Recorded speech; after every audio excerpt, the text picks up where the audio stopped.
После того, как вы уже намылили лицо, возьмите в руки бритву и начинайте брить по линии роста. Главное, прямой линией доводить до конца, иначе вы можете порезать кожу.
Ура! Самат? Салам алейкум, родной. Жақсы өзің қалайсың? Жақсы. Мына көлік сенікі ма? Почти новый. Қайдан алдың? Әкем ғой. 16 жасыма толғанын алып берді. Сол аулада айдап жүрген ғой. Былай қалада айда алмайм. Не ғой? Сен әкең машинасы бар сияқты еді ғой. Ол қайда? Ура. Ау, не дедің? Әкең көлігі қайда? Жоқ ол оны сатып жібердік қой. Ақшасы емге кетті. Солай ма? Негізі саған қалдырса дұрыс болар. Мен орында болсам, солай істейтін. Мен әкем шешімін қате деп тұрсың ба сен сонда? Қуасың ба? Родной, мен жаман айтқым келген жоқ қой. Мен әкем туралы онымен шықпасын.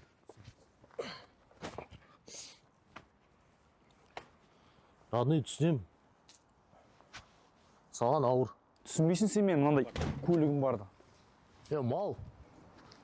Машинада нең бар? Қуасың ба?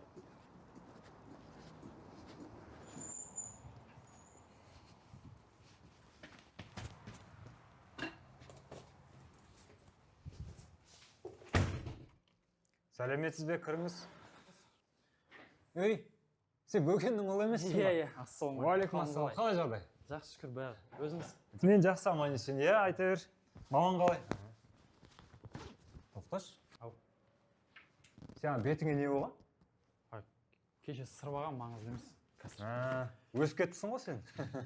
Мамаң жіберген шығар. Алдында бөгеннің құжаттарын барлығын өткізген болатын. Сонымен сен не себептен келдің, айта бер. Мен мынам осы мәселемен келдім. Бұл қандай мәселе? Бұны кеше Сәрсен ағаң алып кетті ғой мен. Қалай Сәрсен аға? Мен атым жазылып тұр ғой. Сен 18-ге толмағандықтан заң бойынша сен бұл құжаттарды ала алмайсың. Сол себепті кеше Сәрсен ағаң алып кетті. Сәрсен ағадан бұндай күтпеймін. Қалай? Ей, тоқта! Ей, қайда кеттің?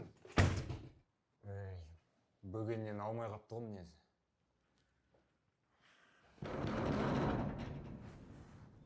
Сәрсен аға!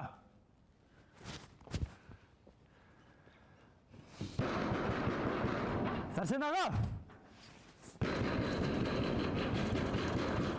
Бұл қайсың, ей? Мен аға. Сен ағамсың? Жоқ, ағам, мен. Маған қонаққа келдің ба? Кел.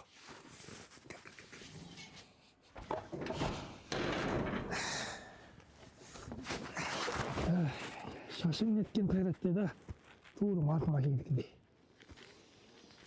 Мен бір іспен келіп едім. Ісіңді қоя тұр. Ішке керейік. Жүр. Үйге керейік. Жүр. Жүр деймін. Кір.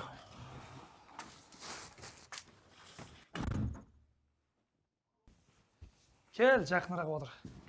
Шай ішейік. Мен бұра Сен кәдімгідей үлкен жігіт болып өсіп қалыпсың ғой, иә? Жасың қаншада өзі? 15-те. Ей, міне жарайсың. Сенің әкең деген өте керемет жан еді ғой. Кезінде менің бір жаңа көлігім болатын. Соны қалаға айдап шығуға қатты жүрексінетінмін мен. Сол бір күні Бөкен әкең келіп, жүр көлікке отыр.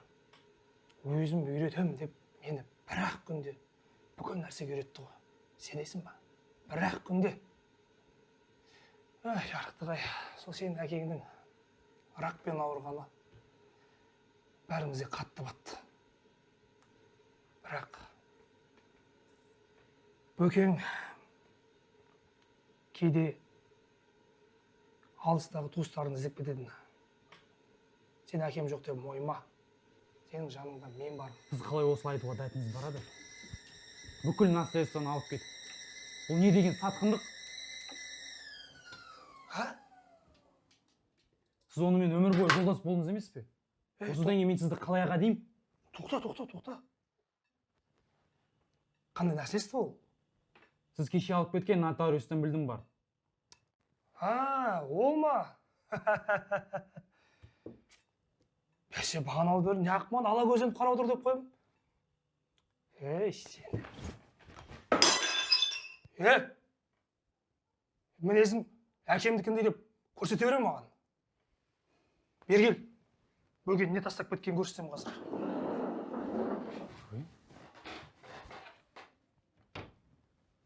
Міне.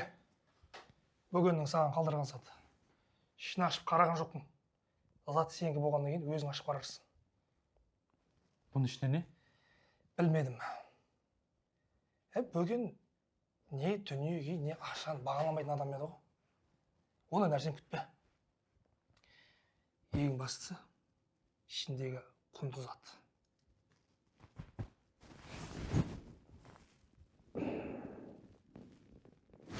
Рахмет Арсен аға. Мынаның жүрісі де бөгендігіндей ғой, иә.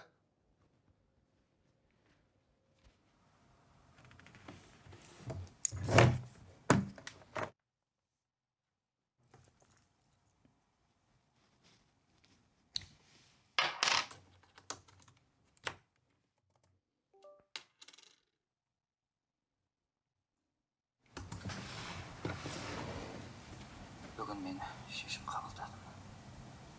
Дәрігерлер отанның емделіп кетуіне 20% ғана бар деді. Ол аз. Бірақ менің жолым осы. Тәуекел.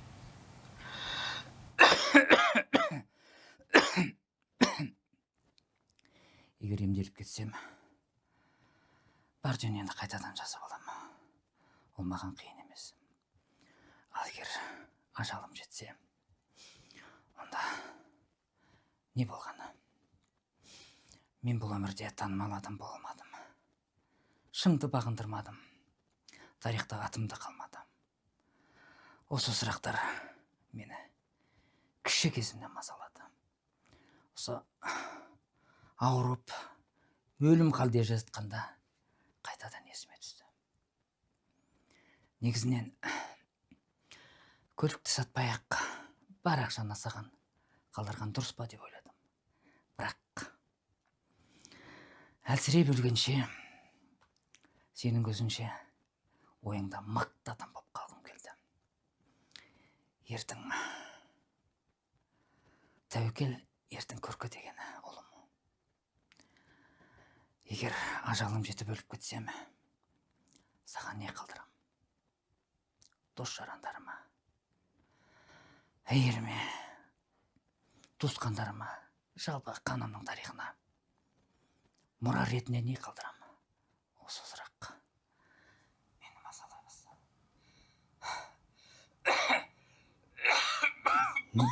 Не қалдырдың?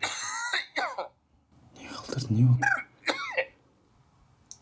Сонымен мен артымнан осы өмірден және саған не қалдырдым? Ол